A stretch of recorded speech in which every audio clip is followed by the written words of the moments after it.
बात ये आती है कि क्या मैंने पिछली बार इन्वेंट्रीज़ के लिए फीफो यूज़ किया था। इस साल मेरा मन है कि मैं वेटेड एवरेज यूज़ करना चाहता हूँ। कुछ साल वेटेड एवरेज यूज़ करके फिर मेरा मन बदल गया, नहीं मुझे फीफो ही ठीक लग रहा है।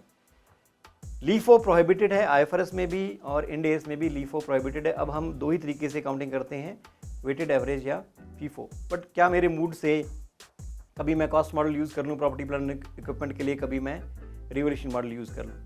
तो मुझे कंसिस्टेंसी तो मेंटेन करनी पड़ेगी कि मैंने जो अकाउंटिंग पॉलिसी चूज़ की थी मैं वही यूज़ करूँगा इन फ्यूचर। और इसको डिस्करेज करने के लिए end S 8 accounting policies changes in accounting estimates and errors कहता है जब भी आप अकाउंटिंग पॉलिसी चेंज करेंगे आपको 3 बैलेंस शीट पब्लिश करनी पड़ेगी।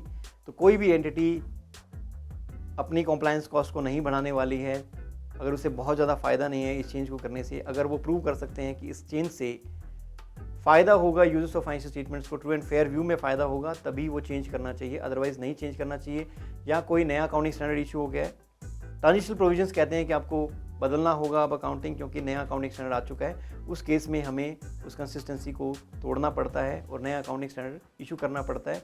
उसमें भी ट्रांजिशनल प्रोविजन बताते हैं कि हमें क्यूमुलेटिव इफेक्ट कैसे तीसरी बैलेंस शीट में लेके आने हैं, पीछे जाके रेट्रोस्पेक्टिव इफेक्ट देना होगा, या मॉडिफाइड अप्रोच हमें दे देते हैं कि आप चाहो तो क्यूमुलेटिव इफेक्ट कंपैरेटिव पीरियड के ओपनिंग रिटेन अर्निंग्स में ही एडजस्टमेंट करके बता सकते हो। तो हमें ऑप्शंस दी जाती है कि कैसे थर्ड बैलेंस शीट से बचें ना बचें। वॉलंटरीली चेंज करते हैं तो हमारे पास कोई चारा नहीं है, हमें तीसरी बैलेंस शीट पब्लिश करनी ही होगी क्योंकि हम चाहते हैं कि ट्रू एंड फेयर व्यू के लिए हमें ये अकाउंटिंग पॉलिसी चेंज करनी है। अगर आप कोई एस्टीमेट में बदलाव लाते हैं, पैटर्न ऑफ कंजम्पशन आपने गलत जज कर लिया, वो प्रोस्पेक्टिवली अप्लाई होगा, उसके लिए भी आपको डिस्क्लोज करना पड़ेगा कि आपने पैटर्न ऑफ कंजम्पशन में चेंज किया, उसमें अकाउंटिंग पॉलिसी चेंज नहीं है, सिर्फ आपका एस्टीमेट बदला है, वो प्रोस्पेक्टिवली अप्लाई हो जाता है।